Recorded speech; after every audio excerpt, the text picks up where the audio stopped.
Bonjour, hallo. Parlons aujourd'hui des verbes de modalité. Les verbes de modalité, il existe aussi en français. Il y en a 4. Pouvoir, vouloir, devoir, je dois faire quelque chose, ou falloir, il faut que tu fasses quelque chose. En allemand, il y en a 6. Une autre différence, le verbe principal est dans la phrase française, justement après le verbe de modalité.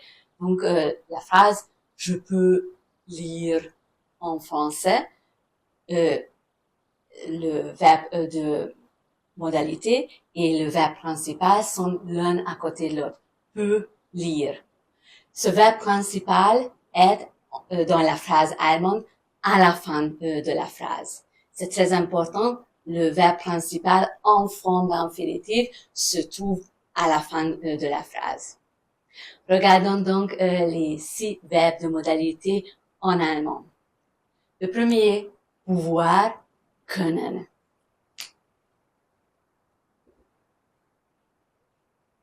Nous utilisons ce verbe de modalité pour exprimer les capacités. Les capacités, soit que j'ai appris, je peux lire, j'ai appris, je peux nager, j'ai appris comment nager, ou bien les capacités qui sont données avec moi. Je peux marcher parce que j'ai les jambes, ou je peux voir, heureusement que je ne suis pas aveugle, donc je peux voir. Können. La conjugaison. Ich kann, du kannst, er kann, wir können, ihr könnt et sie können. Comme vous voyez, en première et troisième personne, il y a 0 terminaison. C'est très important. En première et troisième personne, 0 terminaison. Vous voyez également que la voyelle a changé au singulier. E est devenu A. Mais au pluriel, cette voyelle est retournée sur la voyelle de l'infinitif. Donc, de nouveau, E. Jamais du changement au pluriel. La voyelle retourne toujours sur la voyelle de l'infinitif. Regardons le deuxième verbe de modalité, vouloir, wollen.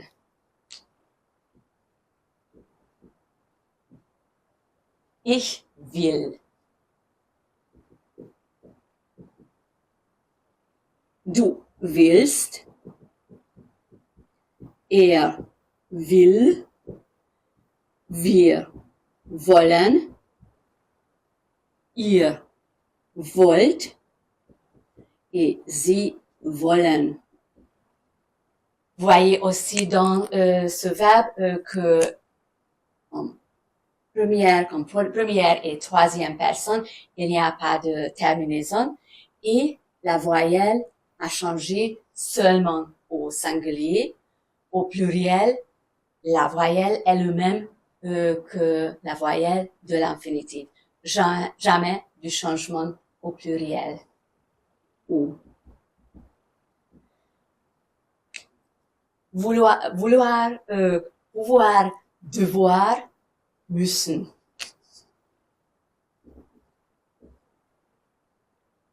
Il y a des dictionnaires qui traduisent müssen par falloir et sollen par devoir et par falloir. C'est très important que vous connaissiez la différence en allemand. Comment utilise-t-on ces 2 verbes de modalité en allemand? Müssen exprime une nécessité très forte. Si vous êtes dans la rue et vous voyez le panneau stop, vous devez rester devant ce panneau. Donc, ich muss halten. C'est une nécessité très forte. En même temps, cette nécessité vient de l'intérieur. Un exemple. Je vois que ma mère est malade.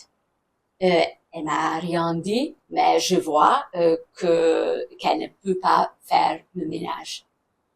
Ich muss ihr helfen. C'est une nécessité qui vient de l'intérieur. Je dois l'aider. Ich muss ihr helfen. Sollen exprime une nécessité qui vient de l'extérieur. Un élève qui ne veut pas faire le devoir, mais qui doit faire ce devoir, on dit, soll die Hausaufgaben machen. C'était le professeur qui lui a donné ses devoirs, une personne de l'extérieur, et il faut qu'il fasse, soll die Hausaufgaben machen. Une nécessité venant de l'extérieur et une nécessité venant de l'intérieur, en même temps une nécessité très forte. Regardons les conjugaisons. Ich muss. Du musst. Er muss. Wir müssen. Ihr müsst. Et sie müssen. Sollen. Ich soll. Du sollst. Er soll. Wir sollen. Ihr sollt. Et sie sollen. Vous voyez aussi sur ces deux verbes de modalité qu'il n'y a pas de terminaison en première et troisième personne du singulier. Avec le verbe de modalité müssen, il y a aussi un changement de voyelle, mais pas de changement au pluriel. Sollen est le seul verbe de modalité qui ne change pas sa forme. Regardons maintenant les deux autres verbes de modalité qui n'existent pas comme verbe de modalité en français. Dürfen, avoir le droit de faire quelque chose. En français, vous traduisez très souvent ce verbe de modalité par le verbe de modalité pouvoir. Par exemple, on demande dans une salle, puis-je ici fumer? Est-ce que je peux fumer ici? En fait, il s'agit du droit. Est-ce que j'ai le droit de fumer ici? Et en allemand, on doit utiliser le verbe de modalité dürfen. Darf ich hier rauchen? Regardons la conjugaison.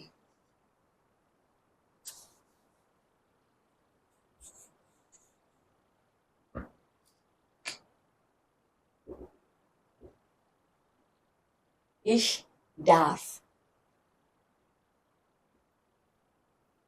Du darfst. Er darf. Wir dürfen. Ihr dürft. Et sie dürfen.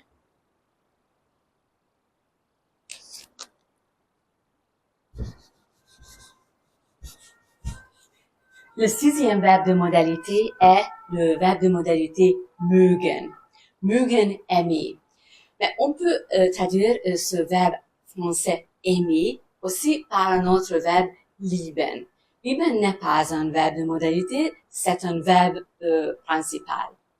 Quelle est la différence entre mögen et lieben? On utilise lieben plutôt pour les personnes. Ich liebe meine Mutter, j'aime ma mère. Ich liebe meinen Freund, j'aime mon ami. Mais pour les choses, y compris votre petit chat, c'est mögen. Ich mag meine Katze, j'aime mon chat. Ich mag den Wein, j'aime bien ce vin. Donc, pour les personnes, c'est lieben. et pour les choses mögen. En même temps, mögen est le seul verbe de modalité qui ne nécessite pas forcément un verbe principal. Donc, il y a aussi des phrases dans lesquelles mögen figure seul sans un autre verbe, un verbe principal. Regardons la conjugaison.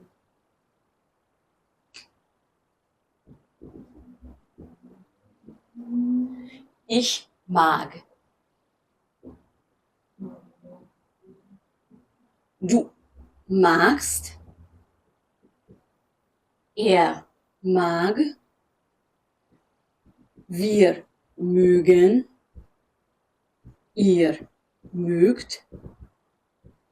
Et sie mögen. De nouveau, vous voyez comme première personne du singulier et troisième personne du singulier, pas de terminaison. Il y a du changement au singulier, mais jamais de changement au pluriel. Le pluriel revient sur la forme de l'infinitif. Regardons maintenant encore une phrase avec les verbes de modalité.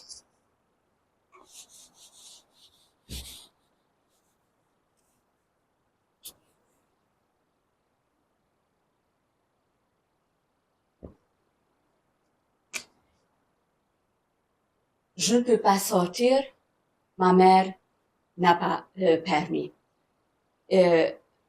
C'est un enfant qui a besoin de la permission pour sortir. Il a demandé de cette permission, donc il s'agit du verbe de modalité dürfen. Ich darf heute nicht ausgehen. Comme vous voyez, à la deuxième position de la phrase se trouve le verbe de modalité. J'ai conjugué le verbe de modalité sur la deuxième place et à la fin de la phrase se trouve le verbe principal. Voilà, c'était la grammaire sur les verbes de modalité. Bis bald. À bientôt.